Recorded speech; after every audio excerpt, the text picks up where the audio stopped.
My husband has been cheating on me for 2 years with my former best friend, and I've known about it for the past 6 months. But instead of confronting them immediately, I've been methodically planning the most calculated revenge while pretending everything is normal and collecting evidence of every lie, every secret meeting, every dollar he's funneled to her, and every text message where they mock me behind my back. Today is the day I execute my plan, and by tonight both of their lives will be permanently altered in ways they never saw coming because they underestimated the quiet wife who they thought was too naive and too trusting to ever discover their betrayal. I've consulted with lawyers, forensic accountants, private investigators, and even his boss, and I've built an airtight case that will destroy him financially, professionally, and socially while I walk away with everything I'm entitled to, plus the satisfaction of watching him realize he threw away a good life for someone who will abandon him the second things get hard. This is going to be long because I need to document everything that led to this moment and everything that's about to happen because honestly, this is the most empowered I've felt in years. The perfect marriage, or so I thought. My name is Lisa, and I'm 34 years old. My husband, Chad, is 36. We've been married for 9 years, together for 12. We met through mutual friends when I was in my early 20s. He was charming, ambitious, funny. Everything I thought I wanted in a partner. He worked in finance, made good money, and seemed stable and reliable. Our wedding was beautiful. 150 guests, destination ceremony in Mexico. Everything I dreamed of. We bought a house in a nice neighborhood, both climbed our respective career ladders. I'm a senior marketing director at a healthcare company. He's a VP at an investment firm. We traveled. We entertained. We had a good life. No kids yet, but we'd been talking about starting to try soon. I thought we were happy. I thought we were solid. I thought we had the kind of marriage other people envied. I was wrong. My best friend, Jenna, had been in my life since college.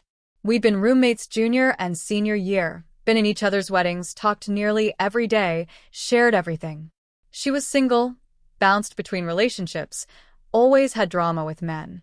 I was her stable friend, the one she came to for advice, the one who held her when she cried about her latest breakup. Chad and Jenna got along well. He'd joke that she was like our mascot, always around, always part of our social plans. The three of us would have dinner together, go to concerts, take weekend trips. It never occurred to me to be jealous or suspicious. She was my best friend. He was my husband. They were two of the most important people in my life. I never imagined they'd betray me together. The discovery. 6 months ago, I was using Chad's laptop because mine was being repaired. He was in the shower, and I needed to check something for work. His email was open and a notification popped up from a sender named Jay. The preview said, "Can't stop thinking about last night. When can I see you again?" My stomach dropped. Jay? Who was Jay? I clicked on the email. It opened to a thread that made me physically ill. It was Jenna. She'd created a new email account just for communicating with Chad. And the emails went back 2 years. 2 years. They'd been having an affair for 2 years. I sat there reading message after message. Explicit descriptions of their encounters. Plans for secret meetings. Discussions about hotels and timing and how to avoid me finding out. And worst of all, messages where they laughed about me. Does Lisa suspect anything? Jenna had written. No, she's clueless, Chad had replied. She trusts us both completely. It's almost too easy. I feel bad sometimes. She's been such a good friend. Then we should probably stop. But I can't stay away from you. I know. Me neither. We'll just have to be more careful. There were photos. Not explicit ones, thankfully, but photos of them together in places I recognized, restaurants we'd been to as a trio, where I'd stepped away to use the bathroom and they'd snapped a quick selfie. Hotels during business trips Chad had told me about. Jenna's apartment during times she'd told me she was busy with work. I read for 2 hours. Every email. Every message. By the time Chad got out of the shower, I knew everything. But I didn't say anything. The decision not to confront. My first instinct was to scream. To throw things. To confront both of them immediately and burn their lives down. But something stopped me. Maybe it was shock. Maybe it was the part of my brain that works in strategy and long-term planning. Maybe it was pure survival instinct. I thought about what would happen if I confronted them right then. Chad would apologize, probably. Say, it was a mistake. Beg me to stay. Promise to end it with Jenna. Maybe I'd believe him. Maybe I wouldn't. We'd go to therapy. I'd spend years wondering if he was really done with her or just better at hiding it. I'd be the suspicious wife, always checking his phone, always wondering. The power dynamic would shift.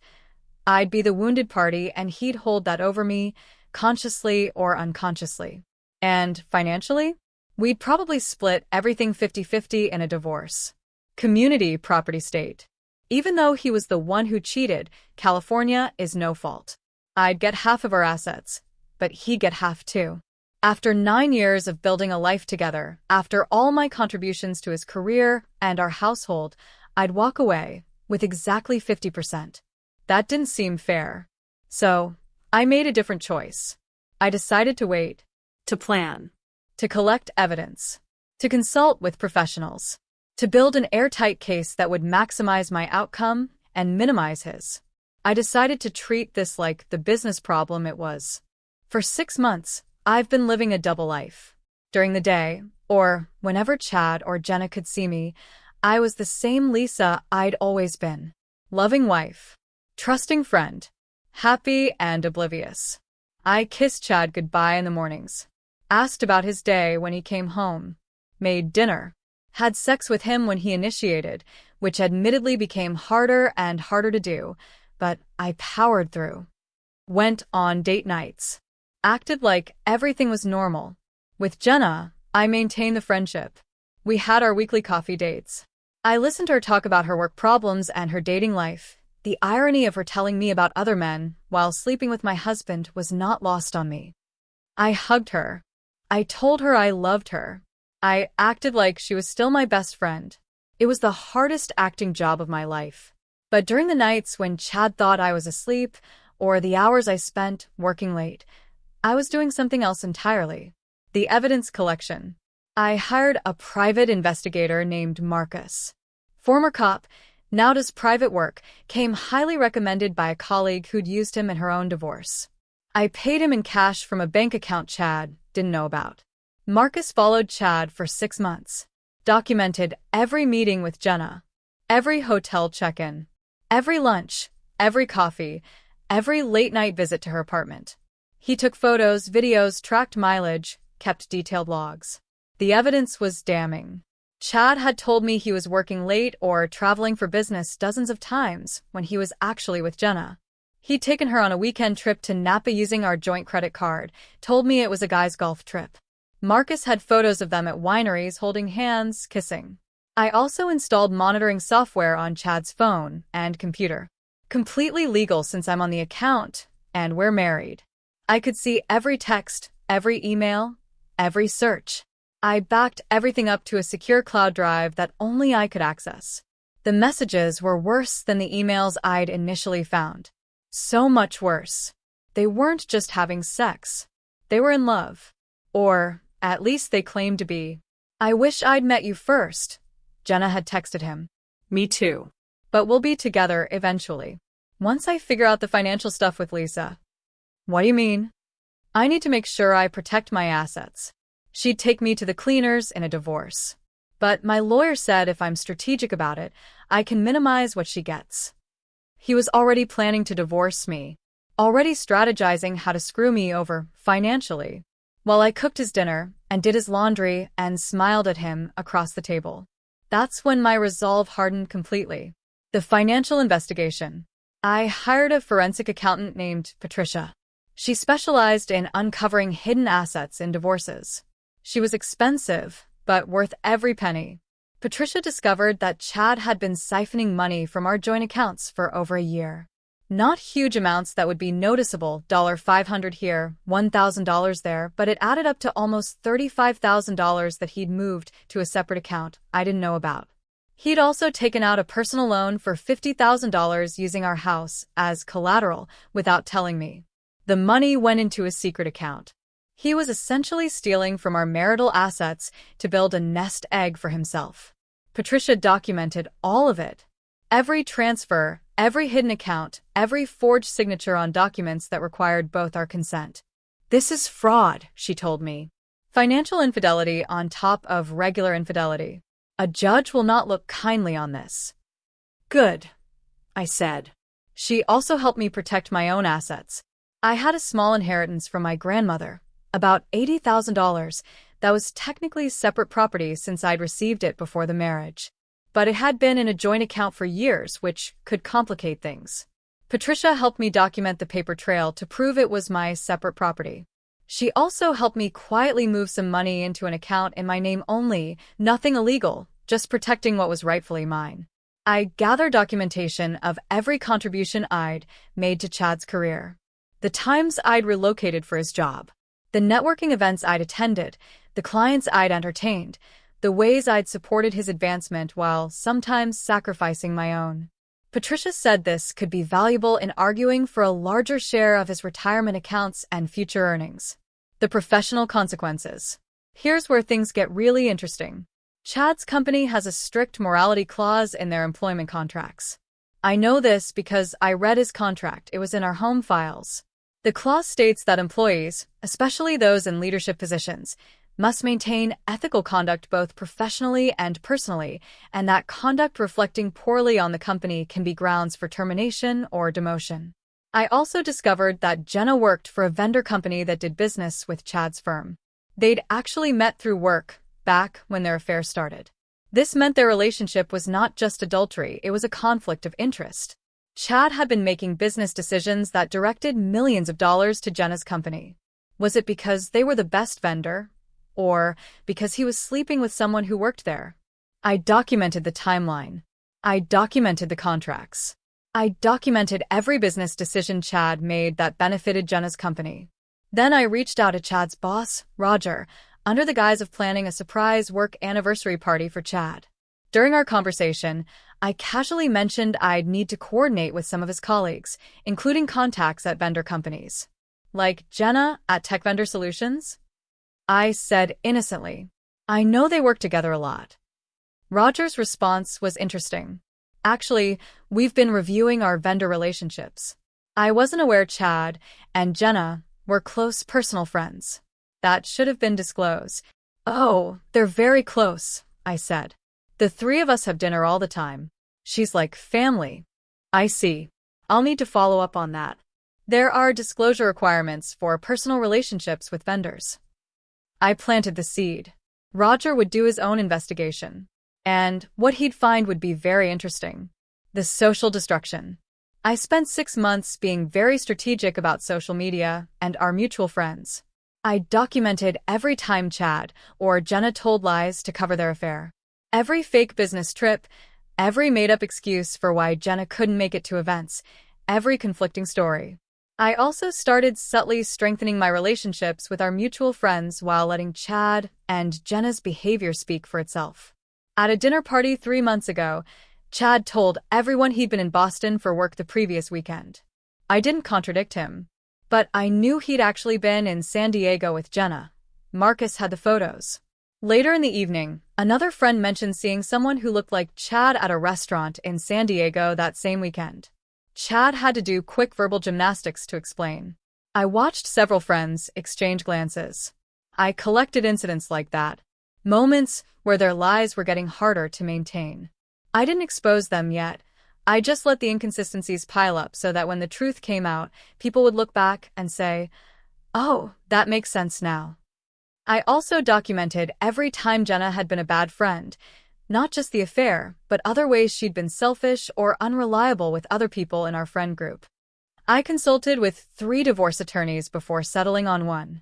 Her name was Michelle, and she was a shark. Expensive, but with a reputation for absolutely destroying unfaithful spouses in court. You've done excellent work collecting evidence, she told me. Most of my clients come to me emotional and empty-handed. You've come prepared. Michelle explained my options. California is a no-fault divorce state, so Chad's infidelity wouldn't directly affect the asset split. However, his financial fraud, the hidden accounts, the unauthorized loan, the siphoned money, that was a different story. We can argue he violated his fiduciary duty to you as a spouse, Michelle said. We can claim he dissipated marital assets. We can request that he reimburse the community for money he wrongfully took. Plus, with your documentation of your contributions to his career, we can go after a larger portion of his retirement accounts and potentially claim a stake in his future earnings. What about spousal support? You make good money yourself, so we probably won't get long-term alimony. But we can definitely get temporary support during the divorce proceedings. And we can make the divorce process expensive and time-consuming for him, which works in our favor. I want him to suffer, I said. Not just financially. I want consequences. The professional consequences you've set up will help with that. And I have some other ideas. Michelle was worth every penny of her retainer. The plan. Here's what's going to happen today. I've orchestrated this down to the hour. 9 a.m. Michelle will file divorce papers. Chad will be served at his office by a process server. Very public. Very embarrassing. 9:30 a.m. I will send a mass email to our entire friend group and both families with the subject line, "The truth about Chad and Jenna." The email will include a factual timeline of their affair, selected screenshots of their messages, the ones that show clear premeditation and mockery of me, nothing explicit, photos from the private investigator showing them together, a brief statement that I'm divorcing Chad and ending my friendship with Jenna, requests that people not take sides, but an acknowledgement that they now have all the facts. 10 a.m. I will text Jenna and ask her to meet me for coffee at 11 a.m. She'll say yes, she always does. 11 a.m. I will sit down with Jenna and tell her I know everything. I will watch her face as she realizes her life is about to implode. I will be calm. I will be cold. I will tell her exactly what I think of her, and then I will walk out. Marcus will be there photographing her reaction. I want documentation of the moment she realizes she's been caught. 2 p.m. Roger, Chad's boss, will receive an anonymous tip from a burner email I set up about the conflict of interest between Chad and Jenna's company. The tip will include documentation of the business relationship and the personal relationship. It will suggest that the company's legal team might want to review all contracts signed during the period of the affair. 5 p.m. I will be moved out of our house. I've had movers on standby. They're packing everything that's mine and moving it to an apartment I've already rented. Chad will come home to an empty house. Well, not empty. I'm leaving him all the furniture. But my clothes, my personal items, my things gone. I will leave the divorce papers on the kitchen counter with a note. You underestimated me. That was your first mistake. Evening. I will block Chad and Jenna on all platforms. I will not respond to their calls, texts, or emails. They will have to communicate through lawyers. I will give them no satisfaction of seeing me hurt or angry. I will simply vanish from their lives except as a legal opponent. The execution morning. I'm writing this in real time as the day unfolds. It's 8 a.m. and I'm sitting in my office. I barely slept last night. I'm running on adrenaline and coffee and 6 months of suppressed rage. Chad left for work an hour ago. Kissed me goodbye like he always does. Said love you like it means something.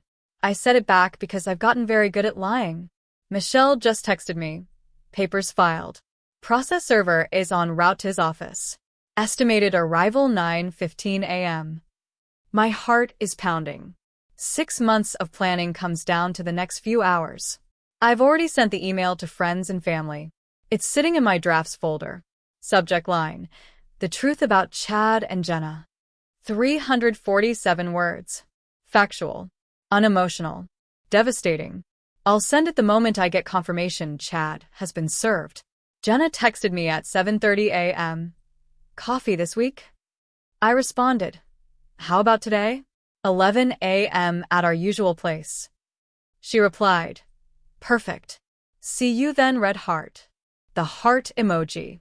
She has the audacity to send me heart emojis while sleeping with my husband. 3 hours ago, I was pretending to be her friend. In 3 hours, she'll know I've been playing her for months. 9:15 a.m. Michelle just texted. He's been served. Apparently, he went pale and asked the process server if this was a joke. It's not a joke. I hit send on the email to friends and family. Done. No taking it back now. The execution, late morning. My phone started ringing immediately after I sent the email. First my mom, then Chad's mom, then my sister, then friends. I'm not answering. I sent a follow-up text to close family. I know you have questions. I'll answer them later. Today, I need space. Please respect that. At 9:47 a.m., Chad called me 6 times in a row. Then texted, "What the fuck, Lisa? Call me now." Then, "This is insane. You can't just blindside me like this." Then, "We need to talk about this like adults." Then, "I'm coming home." I texted back, "Don't. I'm not there. Talk to my lawyer." He called 4 more times. I declined each one. At 10:30 a.m., Jenna called. I answered. "Lisa, I just got the craziest email from you. What's going on?" "You'll find out at coffee. See you in 30 minutes. "Wait, what email? I haven't checked my personal email yet." "Check it. Then meet me. We have a lot to discuss." I hung up. 11 a.m. I'm sitting at the coffee shop. Jenna walks in looking confused and concerned. She sees me and waves, heading to order her usual latte. When she sits down, I just look at her. Really look at her.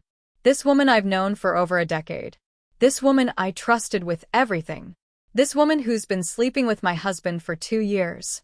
So, I say, "Did you check your email?" Her face goes white. "Lisa." 2 years, Jenna. 2 years you've been fucking my husband.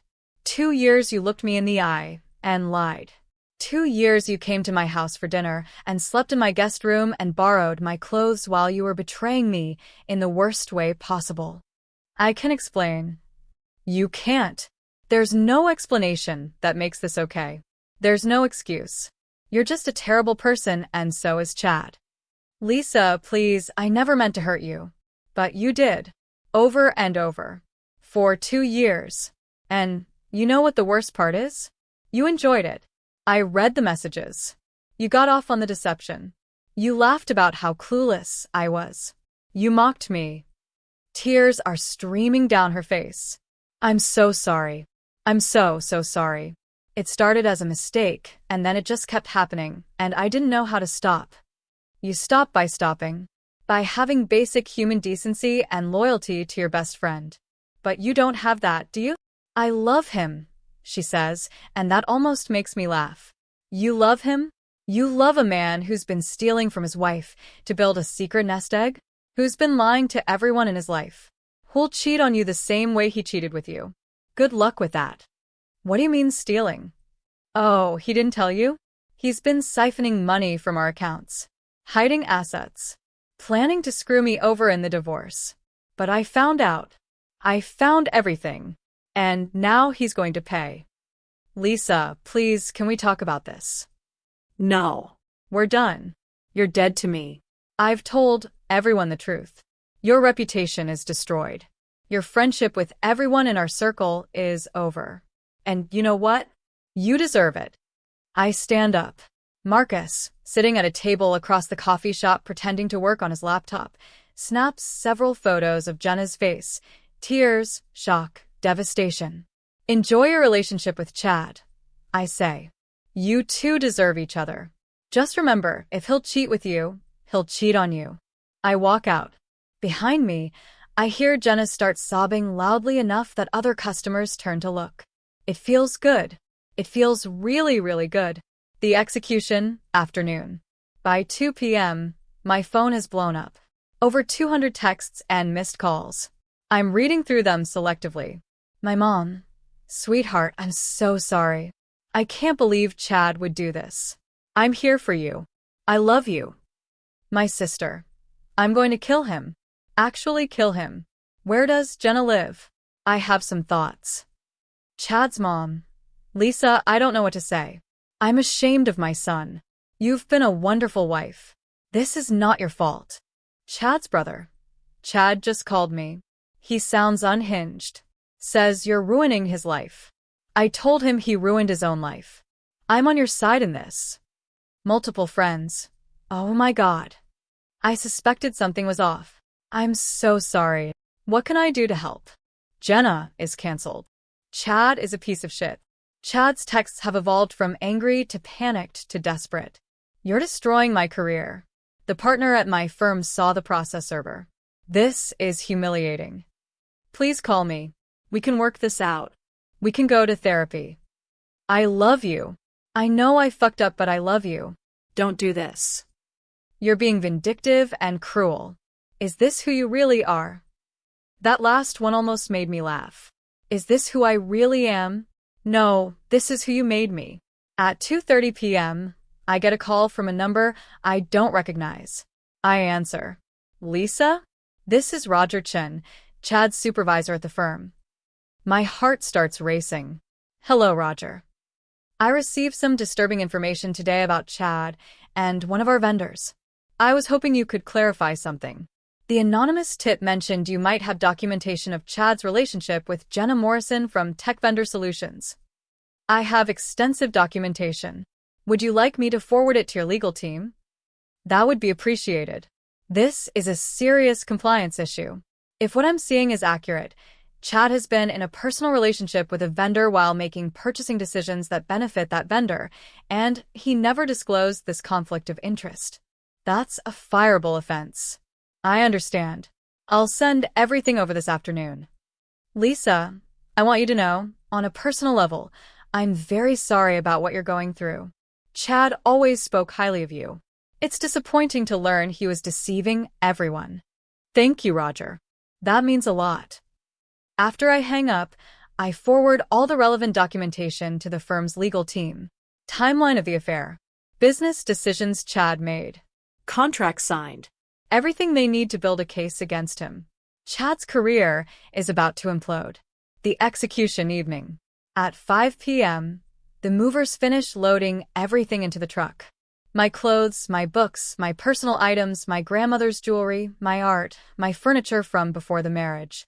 The house looks strange now, empty in places, but not completely bare. I left Chad all the joint furniture. The couch we picked out together. The dining table. The bed. I wonder if he'll be able to sleep in that bed, knowing I know what he did there with her.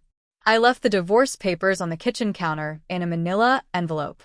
On top, I placed a handwritten note. Chad. You underestimated me. You thought I was naive, trusting, easy to fool. You were right about the trust. I did trust you completely, which is why your betrayal cuts so deep. But you were wrong about the rest.